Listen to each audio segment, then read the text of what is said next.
Never did I imagine when I set out to do my third LinkedIn video that we would be in the middle of a worldwide pandemic. So when I mapped out the different things that I had learned and wanted to share, I had planned on talking about networking and collaboration, but for some reason it just felt weird. So since our priorities have shifted to safety and well-being, what does my story about toilet paper have to do with networking and collaboration? So about 4 weeks ago, I was going about my business, shopping at the local Publix, and my husband called me and he said, well, it's official. School is out. It just got real. So I was like, oh my gosh, let me load up some things, but we need some ground beef and we need some toilet paper. So I have got to go to Costco. So I loaded up all of my things in the cart and I headed straight to Costco. So when I get to Costco, I pass all my favorite things like the bakery and I beeline it to the back of the store looking for the ground beef. But there isn't any. So I'm like, that's okay, let's go get some toilet paper. And of course, there's no toilet paper to be found either. I do head to checkout with a big container of Clorox wipes. So that was a win. I'm like, never fear.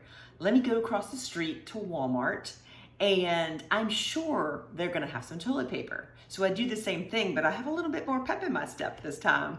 And I pass my favorite things. As a matter of fact, there was a gentleman in the electronics section that says, hey, tell me who your internet provider is. And I'm like deer in headlights. Why? I don't know. The kids are out of school and I need toilet paper. I'm sure he's still laughing at me. So I round the corner to the paper section, and lo and behold, there are only 2 rolls of toilet paper. And it starts to get real for me. And I start to make that connection between our basic needs around safety and health, food and shelter, to this whole need around toilet paper, but also my need for connectivity. And being able to hear what was going on and communicating and connecting with others. So then I start, calling friends and ask if they're seeing the same thing and send pictures to my husband and my mother and make sure we're prepared for this.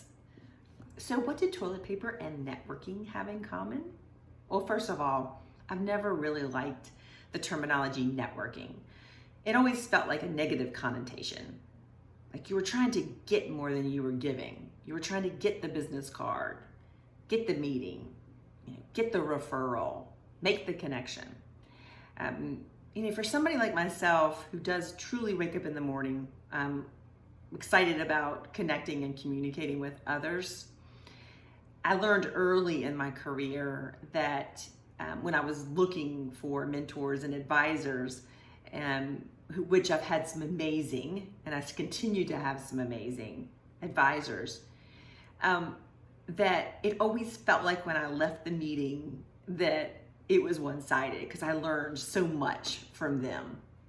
And I always felt like, what can I give them in return?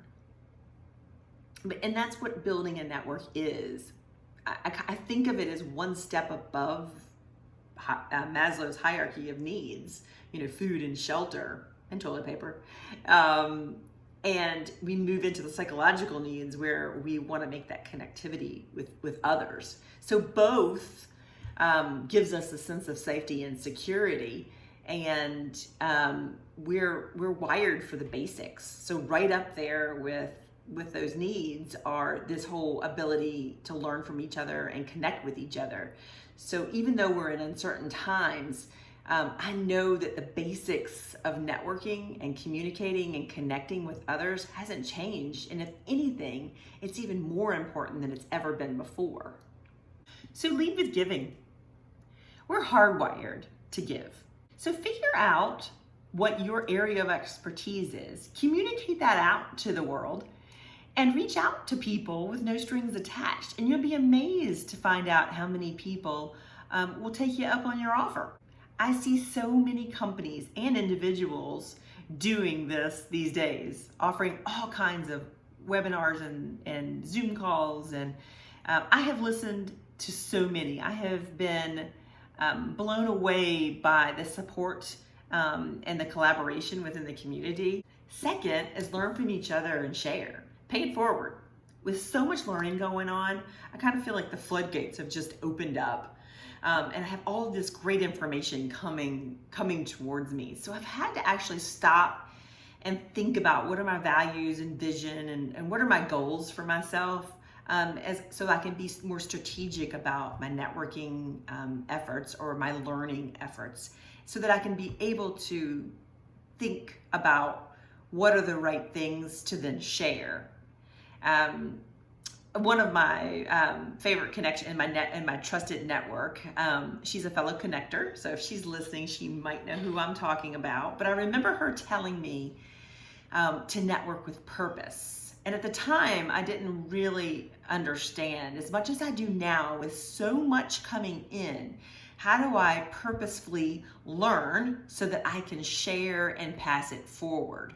So, although I don't know that my sister is necessarily an expert in this field, but because she's 9 years younger, she does tend to help me with new ideas coming. So not too long ago, she sent me a text and asked me to join an app that she was using called Marco Polo. And of course, being 9 years older than her, I wrote her back and asked her at first if it was spam. Of course, it wasn't. It's a really cool app where it's a combination of video chats, and it operates kind of like a text chat. So it is so fun. I am the biggest fan now, and I tell everyone about Marco Polo. And lastly is collaboration, collaborating together to solve problems. And it's not necessarily a step 1, 2, and 3. So some of these things can be intertwined, and some of these things you can learn while you're collaborating. You can be giving while you're learning. But these are ultimately, you want to get to the point of collaboration. I think this is when we're at our highest collective potential, is when we are collaborating with people of different thoughts and different backgrounds, people with different skill sets. I think that during this time of COVID-19 is when we're going to see some of the most amazing inventions. We're going to solve some problems. We're going to have new problems, but we're going to solve some problems that we didn't even know we had.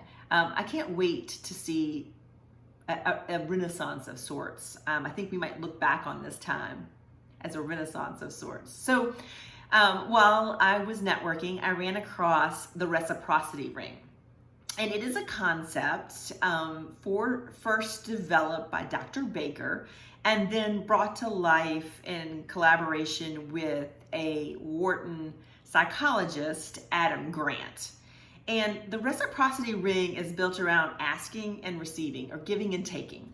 And it's around this idea of people don't necessarily know how to ask for support, but also people don't want to tread on other people with giving the answers either. So it created a safe environment where people would put their ideas up on a board, and then the collective group would take turns answering the questions. So not only would you get just one point of view on the answer to your question, but you would get everyone as a whole.